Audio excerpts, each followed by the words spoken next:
अब अगला टॉपिक है, मोस्ट इंपॉर्टेंट टॉपिक है, बहुत बार एग्जाम्स में भी आता है ये टॉपिक और बच्चे कंफ्यूज भी हो जाते हैं। Potential due to electric dipole. अगर हमारे पास डाइपोल है तो डाइपोल का मैंने डेफिनेशन आप सबको बहुत अच्छे से बताया था, two equal and opposite charges are separated by distance 2a। तो हमारे पास सबसे पहले गिवन डेटा देखना है कि क्या है, दो चार्ज है अपने पास, यहाँ पे क्या है माइनस क्यू, यहाँ पे क्या है प्लस क्यू, दोनों सेपरेशन कितना है इनका 2a है। और डाइपोल का डायरेक्शन मैंने हमेशा बताया नेगेटिव से पॉजिटिव की तरफ, तो डाइपोल का डायरेक्शन भी ये रहा।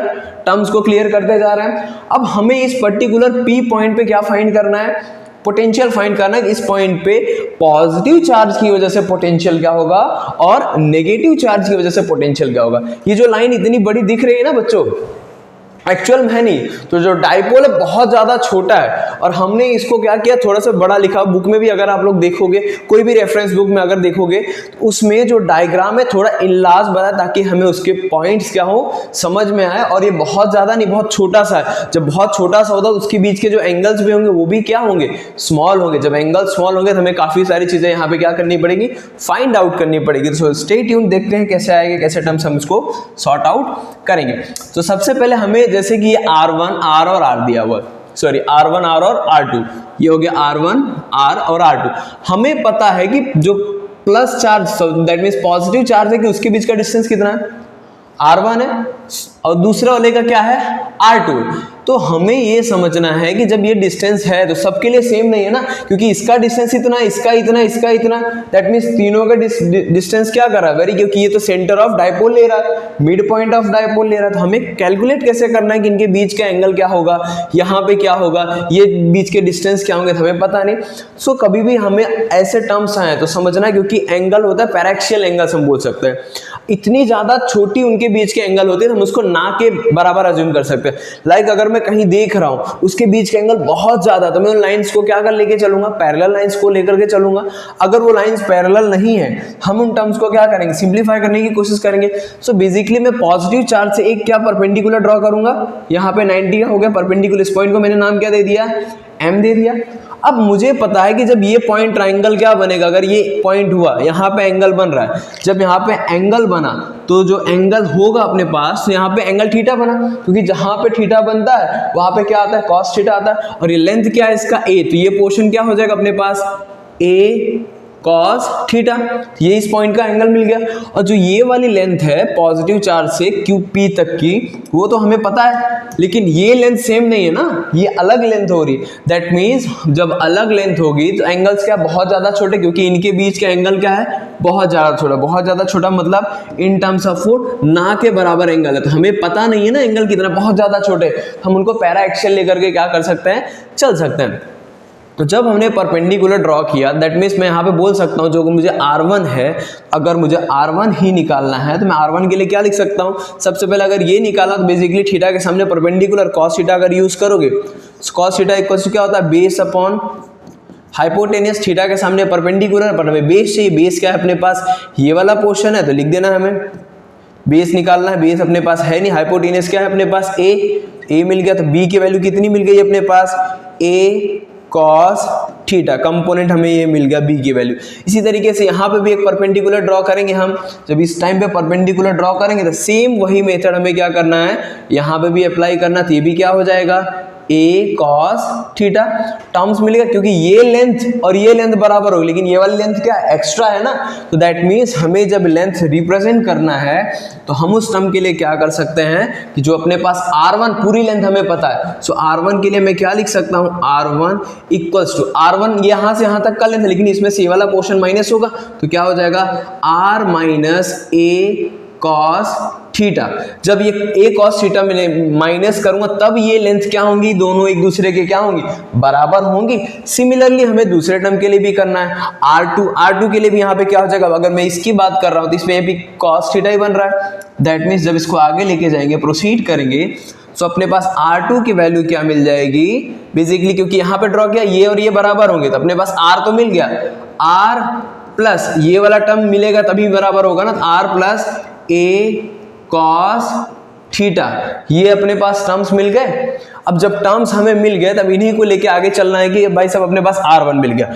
अब जब हमें फाइंड करना है P पे पोटेंशियल, तो किसकी वजह से फाइंड करेंगे? Potential at P due to positive charge, potential at P due to negative charge. उन दोनों का सम कोई भी एक नेट चार्ज के बराबर होगा, क्योंकि मेन जो काम था उसका यहीं पे था। क्योंकि एंगल्स अगर मैं B की बात करता हूं तो बेस क्या हो जाएगा अपने पास, अगर मैं इसको O लिया हूं तो ये हो जाएगा OM equals to A cos theta. Similarly यहां पे भी वही होगा, इसको n दे देते हैं। सो ON इक्वल्स टू क्या हो जाएगा? A cos theta. तो टर्म्स अपने पास मिल गए। अब नेट पोटेंशियल जो होगा वो क्या होगा देखना है हमें। तो नेट पोटेंशियल हमारे पास कैसे मिलेगा? तो यहां पे लिखना है नेट पोटेंशियल एट P। तो ये क्या हो जाएगा? V net equals to V plus Q minus V minus Q, sorry V minus Q। ये हो गया क्लियर, क्योंकि ये चार्ज माइनस है तो ये क्या हो जाएगा? V plus Q minus V minus Q। ये टर्म्स अपने पास मिल गए। अब इन्हीं को हमें कैरी फॉरवर्ड करना है। दैट मीन्स पोटेंशियल का फॉर्मूला क्या होता है? V equals to KQ by R। अब जब KQ बाई R हुआ था, हमें इन टर्म्स में 400 दोनों पे सेम है बट उनका साइन अलग अलग है, तो मैं क्या कर सकता हूं, यहाँ पे लिख सकता हूं KQ upon R1 minus KQ upon R2। ये टर्म मिल गया। हम KQ को क्या कर सकते हैं? बाहर लेके आ जाएंगे। सो KQ इक्वल्स टू क्या बन गया? 1 upon R1 minus 1 upon R2। So KQ as it is रहेगा।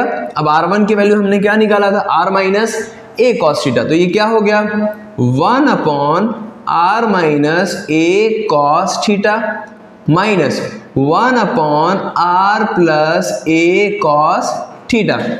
ये टर्म अपने पास मिल गया।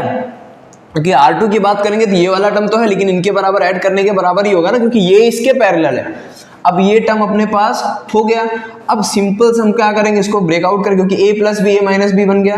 सो KQ इक्वल्स टू ये टर्म क्या हो जाएगा?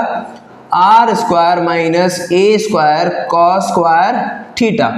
अब हमें पता है A plus B A minus B use कर सकते हैं।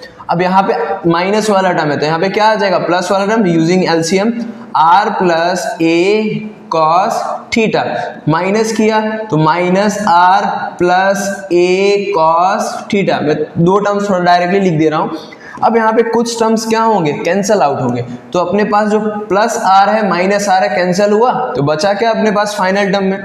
फाइनल टर्म में अपने पास बचेगा KQ upon 2 sorry A cos theta plus A cos theta 2A cos theta upon R square minus A square cos square theta. यहाँ पे देखने वाली बात है कि जो डायपोल लेंथ है वो बहुत ज्यादा छोटी है और जिस पॉइंट की हम बात कर रहे हैं वो बहुत ज्यादा दूर है।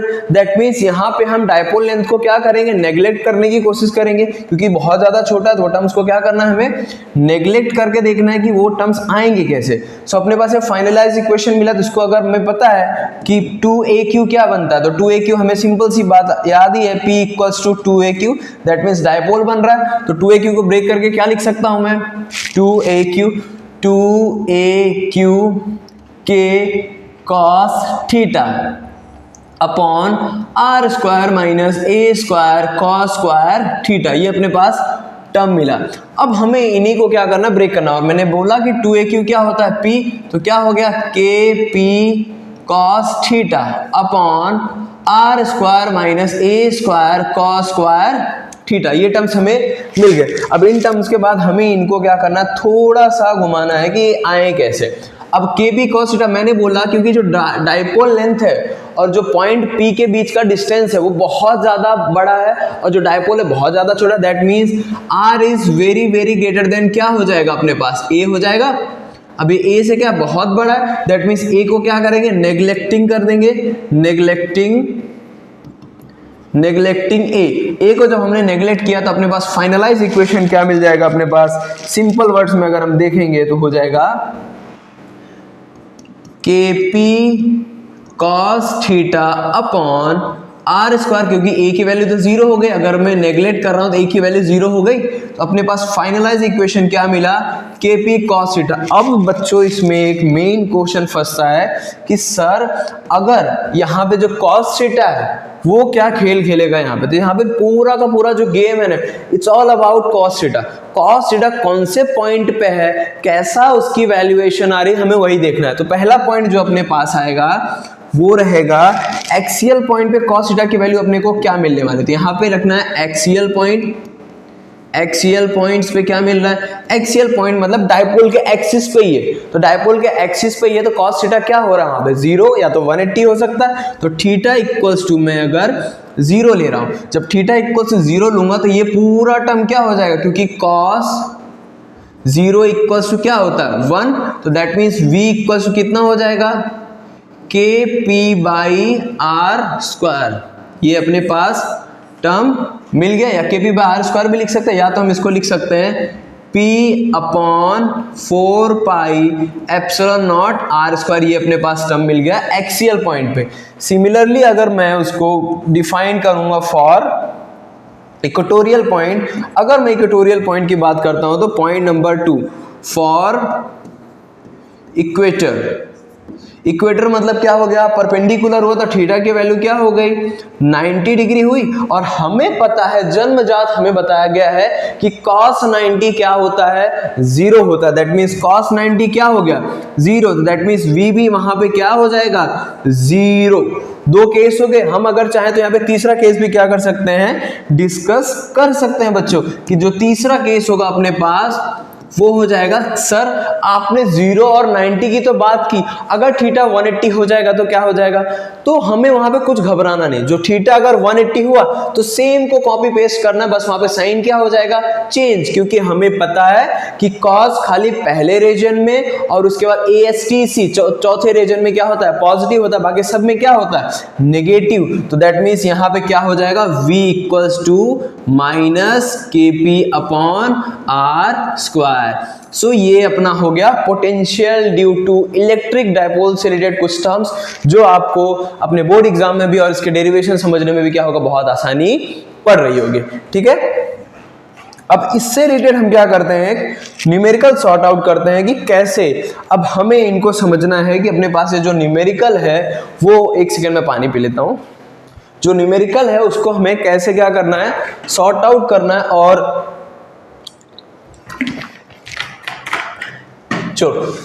Electrostatic potential due to system of charges है, न्यूमेरिकल नहीं है, तो पहले न्यूमेरिकल कर लेते हैं इससे रिलेटेड। ओके, आया अपने पास न्यूमेरिकल। ठीक है, अब अपने पास है two charges 3 into 10 to the power -8 coulomb -2 into 10 to the power -8 coulomb are located 15 centimetre apart. मतलब उन दोनों के बीच का जो डिस्टेंस है वो क्या है 15 सेंटीमीटर है। दैट मीन्स जो चार्ज है अपने पास दो है, दोनों क्या है, एक पॉजिटिव है और एक क्या है नेगेटिव, उनके बीच का डिस्टेंस 15 सेंटीमीटर है। At what point on the line joining, उन दोनों को ज्वाइन करने पे कौन से पॉइंट पे, मतलब हमें पॉइंट पता नहीं, पहला टर्म मिल गया। On the electric potential zero, take the potential at infinity to be zero. उन दोनों के बीच में कौन सा पॉइंट होगा कि जब इलेक्ट्रिक पोटेंशियल क्या हो जाएगा जीरो हो जाएगा। तो स्टार्ट करते हैं, देखते हैं कि सबसे पहले कंडीशन टू चार्ज बता दो भाई। पहला चार्ज अपने पास यहां रहा, दूसरा चार्ज ये रहा। दैट मीन्स पहले चार्ज को मैंने ए बोला, दूसरे को बी। अब उनके बीच का जो डिस्टेंस है वो देखो कितना है, ये अपने पास हो गया 15 सेंटीमीटर हो गया, उनके बीच का डिस्टेंस हो गया। अब ये ए पे चार्ज कितना है 3 into 10 to the power -8 coulomb, और बी पे चार्ज कितना है -2 into 10 to the power -8 coulomb. अब इनके बीच में कहां पे भाई कौन सा पॉइंट होगा जहां पे चार्ज जीरो हो जाएगा, हमें पता नहीं। सपोज मैंने क्या किया, यहां पे एक पॉइंट क्या लिया P, यहां पे चार्ज क्या हो जाएगा जीरो हो जाएगा। दैट मीन्स इनके बीच का डिस्टेंस यहां से कितना हो जाएगा x कितना हो गया a से डिस्टेंस हो गया। अब हमें पता नहीं कि इस पॉइंट पे डिस्टेंस क्या हो, मतलब इस पे हमें क्या मिलेगा नेट पोटेंशियल मिलेगा, जो कि क्या हो जाएगा जीरो हो जाएगा, उन दोनों के सम के बराबर। सो हमें p अगर v निकालना है तो v इक्वल्स हमें क्या करना है, सिंपल टर्म से v को क्या करना है दिखाना है। दैट मीन्स अगर अपने पास v है सो v कैसे मिलेगा? सो v इक्वल्स टू, हमें फॉर्मूला पता चल गया, v equals to V1 plus V2. V1 is for positive charge and V2 is for negative charge. That means V तो जीरो ही हो जाएगा. So जीरो लिखा हमने. V1 कितना है अपने पास? ये रहा. So K Q by R, ये टर्म हो गया अपने पास. दूसरा term minus V2 equals to K Q by R. दोनों को इक्वल करेंगे तो क्या हो जाएगा? K Q by R minus equals to, equal कर दिया हमने. So K Q equals to R, ये Q1 हो गया, ये Q2 हो गया, ये R1 हो गया, ये R2 हो गया. अब अगर मैं पहले चार्ज की बात करता हूं, सो अपने पास जो पहला चार्ज है वो क्या है? A से यहां तक का डिस्टेंस कितना है? X. तो यहां पे मैं क्या लिख सकता हूं? K कैंसिल हो जाएगा, तो अपने पास बचेगा क्या? Q1 upon R1 equals to Q2 upon R2. ये टर्म्स अपने पास मिल गए. अब इन्हीं टर्म्स को क्या करना है? हमें यूटिलाइज करना है. अब Q1 कितना अपने पास? 3 into 10 to the power minus 8 and R1 कितना है? यहाँ से x डिस्टेंस पर है, दैट मीन्स कितना हो गया अपने पास? x. अब यहाँ पे ये टर्म कितना मिल गया? Q2 कितना है अपने पास? Q2 है अपने पास 2 into 10 to the power minus 8 upon R2 कितना है अपने पास? क्योंकि ये पूरे लेंथ में से ये वाला पॉइंट जाएगा तब ये मिलेगा, दैट मीन्स हो जाएगा 15 माइनस x. ये टर्म अपने पास मिल गया. अब इन्हीं का यूज करके हमें क्या करना है? आगे फाइंड आउट करना है कि अब अपने पास ये जो टर्म मिले वो कैसे मिलेंगे. अब अपने पास यहाँ पे क्या, ये 10 टू द पावर माइनस 8 क्या हो गया? कैंसिल हो गया. अब सिंपल टर्म में क्या बचा? 3 upon x equals to 2 upon 15 minus x. Multiply करो, क्रॉस मल्टीप्लाई. 15 3 जा 45 minus 3x equals to 2x. अब ये माइनस 3 उस साइड जाएगा तो प्लस 3, दैट मीन्स 5x हो जाएगा. 5x equals to 45. 5 1 जा 5, 5 9 जा 45. so x की वैल्यू कितनी आ गई?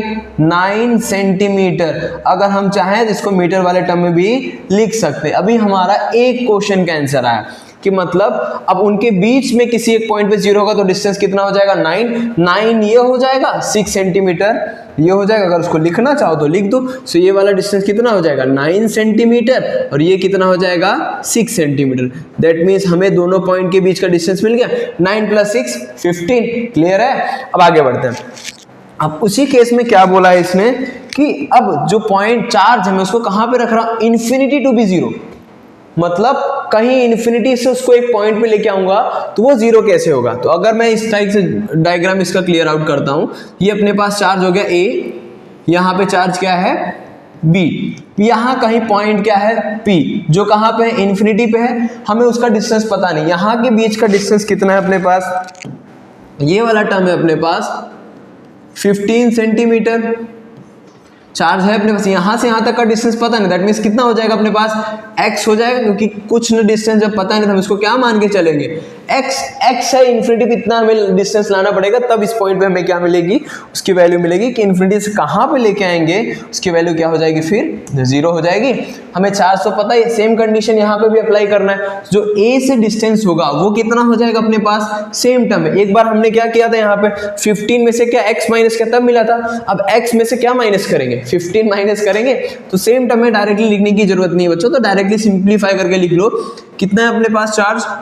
3 into 10 to the power minus 8 upon, अब अपॉन में क्या है अपने पास? x है. इक्वल्स टू कितना हो जाएगा अपने पास? 2 into 10 to the power minus 8 upon x minus 15 हो गया. अब 8 से 8 क्या हो जाएगा? कैंसल आउट हो गया. तो अब अपने पास टर्म क्या बचा? 3x minus 45 equals to 2x हुआ. अब ये इस साइड जाएगा, अब ये इस साइड आएगा तो 3x minus 2x equals to 45. Minus का था उस साइड गया तो प्लस का, क्योंकि हम यहाँ पे साइन भी बता देते हैं क्योंकि ये इस साइड आ रहा है, ये इस साइड जा रहा है, दैट मीन्स वो प्लस होगा. ये इस साइड आ रहा है, दैट मीन्स ये क्या हो जाएगा? माइनस. हमने सेम साइन यूज किया. अब 3 माइनस 2 कितना हो जाएगा? हो जाएगा x इक्वल्स टू हो जाएगा 45. अपने पास कितना आंसर मिल गया? 45. अपने दोनों आंसर क्या हो गए? इजीली अपने को मिल गए. एक आंसर मिला है अपने को ये इस तरीके से, 45 सेंटीमीटर, एक आंसर मिला है 9 सेंटीमीटर। दैट मीन्स अगर मैं उन दोनों पॉइंट के बीच की बात करूंगा तो 9 सेंटीमीटर पे क्या मिल जाएगा हमें, पोटेंशियल 0 मिल जाएगा। लेकिन अगर इन्फिनिटी पे बात करूंगा तो उनके बीच का मतलब 45 सेंटीमीटर होगा, ये तो 15 है, यहां से जो पॉइंट होगा वो हो जाएगा अपने पास लगभग 30 हो जाएगा, 30 सेंटीमीटर, तब जाके पूरा कितना हो जाएगा 45 सेंटीमीटर। दैट मीन्स 30 प्लस 15 तो कितना हो गया 45 हो गया, और हमारे पास जो भी आंसर था वो आ गया। इस तरीके से हम क्या कर सकते हैं, इसको सॉर्ट आउट कर सकते हैं। ठीक है।